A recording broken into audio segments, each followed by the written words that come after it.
El día de hoy explicaremos uno de los métodos para determinar deflexiones y rotaciones en elementos estructurales. Este es el teorema de Castigliano. Más exactamente, en este video hablaremos de su segundo teorema. Si a un elemento estructural se le aplica una carga F, este producirá una deformación sobre el mismo, y a medida que se aumenta o se disminuya esa fuerza, aumentará o disminuirá la deformación. Es decir, que se requerirá de más o menos energía para hacer un cambio en las condiciones del sistema.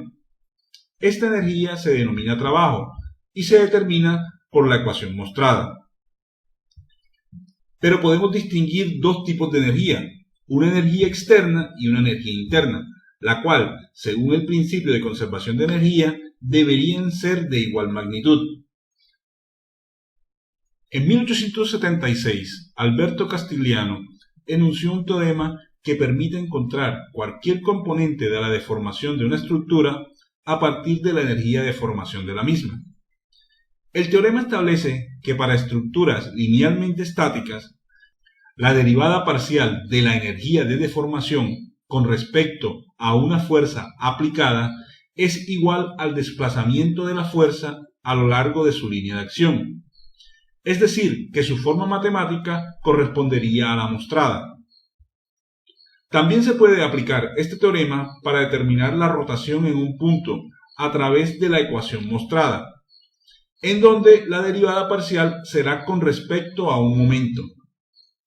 Al resolver las ecuaciones de derivadas parciales, Castigliano encontró las siguientes soluciones.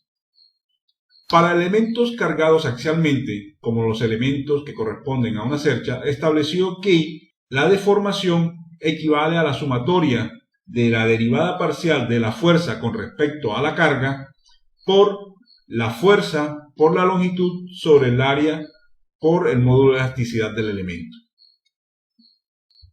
Para los elementos viga, estableció que la deformación en un punto equivale a la integral de 0 a la longitud del elemento viga de la derivada parcial del momento con respecto a P por el momento sobre el módulo de elasticidad por la inercia, y que la rotación equivale a la integral de la derivada parcial del momento con respecto a un momento por el momento sobre el módulo de elasticidad por inercia.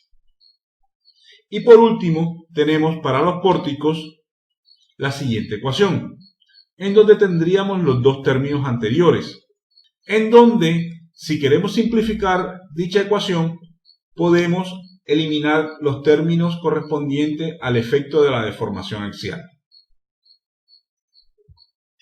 Ahora procedamos a realizar un ejemplo. En este podemos ver una cercha que tiene una carga aplicada de 60 kN sobre un punto B y nos piden que determinemos el desplazamiento horizontal que sufre la cercha en el punto C y nos dan las propiedades de los elementos y del material usado. Como primer paso, dibujaremos el diagrama de cuerpo libre de la estructura.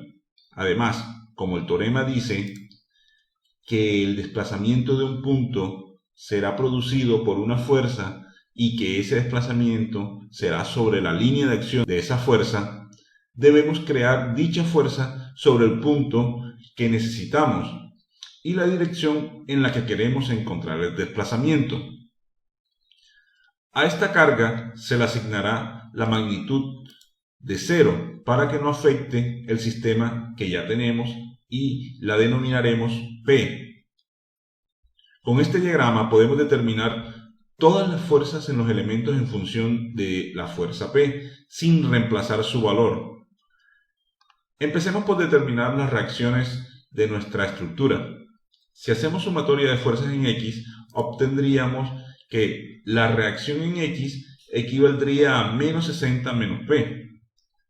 Si hacemos sumatoria de momentos en el punto A, obtendríamos que la reacción en C, en dirección Y, sería igual a 30. Y si hacemos la sumatoria de fuerzas en dirección Y, obtendríamos que la reacción en A equivaldría a menos 30.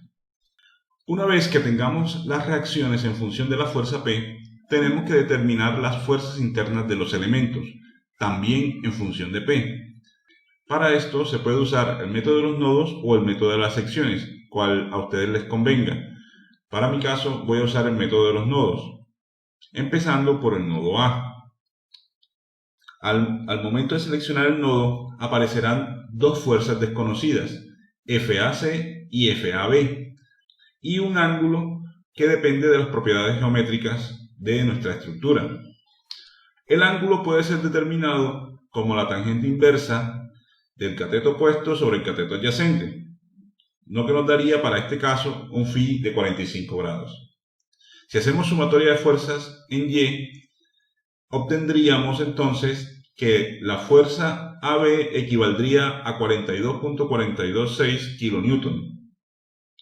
Mientras que si hacemos las sumatorias de fuerzas en X, obtendríamos que nuestra carga FAC equivaldría a 30 más P.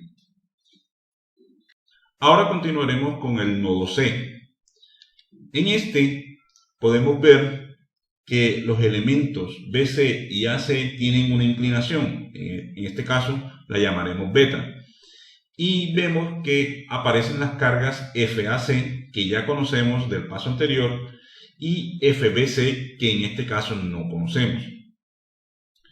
Procedemos entonces a calcular el ángulo, en este caso beta daría los mismos 45 grados por las condiciones geométricas que ya hemos hablado, y como solamente necesitamos una sola fuerza, que es FBC, pues vamos a hacer solamente la sumatoria de fuerzas en Y, de la cual podemos obtener que FBC equivale a menos 42.426 kN.